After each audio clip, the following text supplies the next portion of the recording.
திருச்சிற்றம்பலம் Agathiyar TV நேயர்களுக்கு வணக்கம்.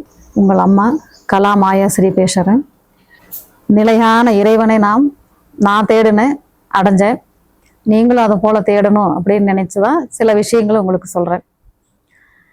நிலையான உலகம் இருக்கு, பிரபஞ்சம் இருக்கு, பஞ்சபூதங்கள் இருக்கு, இறைவனும் அதற்குள்ள இருக்கிறார். ஆனால் நாம் நிலையற்றவைங்க. இந்த உடல் நிலையானதல்ல, இந்த உயிர் நிலையானது.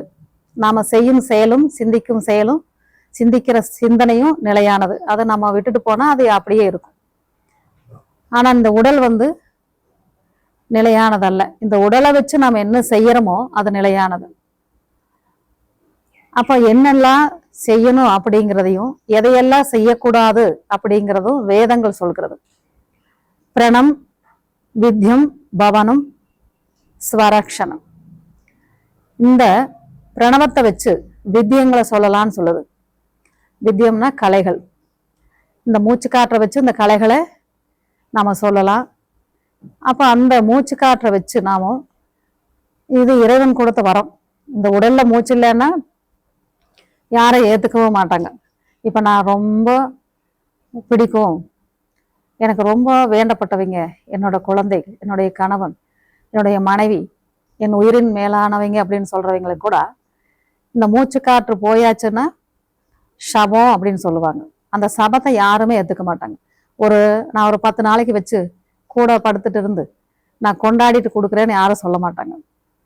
ஏன்னா அந்த சபம், அந்த சிவம் போனா சவமாகிரும். இந்த ஜீவன் தான் சிவம். இந்த சவம் அப்படி ஆகிறதுக்கு முன்னே என்ன செஞ்சோம் அப்படிங்கிறதா நிலையானது.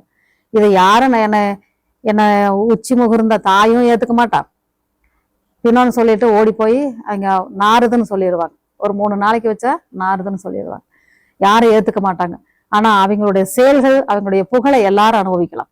சொத்தை ஏத்துக்குவாங்க, நாம செஞ்ச புண்ணியத்தை ஏத்துக்குவாங்க, நம்ம வாங்கி வச்ச புகழை ஏத்துக்குவாங்க. ஆனா நம்மளை இந்த ஜீவன் இல்லாட்டின்னா, சிவம் இல்லாட்டின்னா இந்த சபத்தை யாரும் ஏத்துக்க மாட்டாங்க.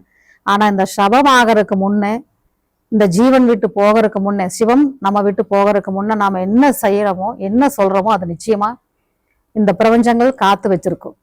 அப்படி வச்சதுதான் வேதங்களும் சாஸ்திர 4 வேதங்களையும் எல்லாம் நமக்கு உண்டான எத்தனையோ அங்கீகாரங்கள், எத்தனையோ நூல்கள். சுவாமி அகத்திய மகரிஷி சொன்னது எல்லாம் செவி வழியா, ஆனா அந்த நூல்கள் எல்லாம் இல்லைன்னு சொல்றாங்க. எல்லாம் செவி வழியா வந்ததோ வாய் வழியா எல்லாம் சொல்லி இந்த நம்ம ஒவ்வொரு நிலையும் நம்ம அதையெல்லாம் நிறைய விஷயங்கள், ஜோதிடங்கள், பின்னால ஒரு வேத மந்திரங்கள், தமிழ் நூல், பின்னால ஒரு வைத்தியங்கள், உணவு முறைகள், இதெல்லாம் அவங்க சொன்னதுதான். ஆனா அதுக்குள்ள ஒவ்வொன்னா நம்முடைய செவிவழியா கேட்டு வச்சுக்கிறோம். ஆனா அவங்க எகவும் கடந்தவங்க அல்லவா அகத்திய சுவாமி. அதெல்லாம் நிறைய விஷயங்கள் எல்லாம் மறைஞ்சு போனது நம்முடைய சொல்லி வச்ச இந்த பிரபஞ்சங்கள் நமக்கு பரிசளிக்குது. பிரபஞ்சங்கள் அப்படியே வச்சுட்டு இருக்கோம். அது ஒரு பெரிய ஒரு லைப்ரரி. அது நம்ம அப்படியே வச்சுட்டு இருக்கோம். அந்த நூல்கள் எல்லாம் நம்ம அங்கிருந்து எடுக்கும் போது மட்டும்தான் அது சாத்தியமாகும். வினந்தானேஷக தியானந்த சகாஸ்ரீ அகத்த மாமகரிஷிஷ்வதங்க பிரத்யம் மனுதேவ யுகே யுகே யக்ஞானந்தேஸ்வர பிரதம். யுக யுகமா அவர் சொல்லி வச்சதும் இனிய நம்மளை சொல்ல வைக்கிறதும் அவர் தான்.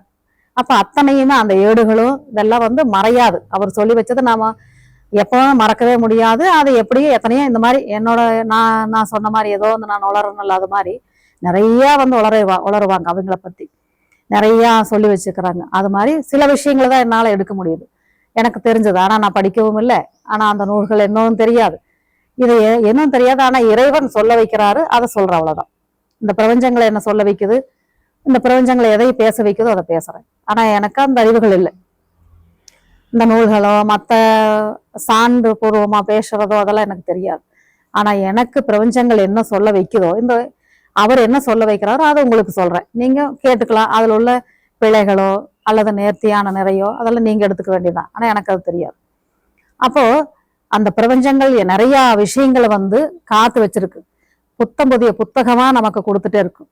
அப்ப அனாதையானதுன்னு சொல்லுவாங்க. வேதங்கள் அனாதையானது. அப்ப அந்த அனாதையை எங்க வச்சுக்கிறாங்க? பிரபஞ்சங்கள் வச்சுக்கிறாங்க. அந்த பிரபஞ்சங்கள் நமக்கு பரிசளிக்கும். அப்ப நம்ம கேட்டா கொடுக்கும்.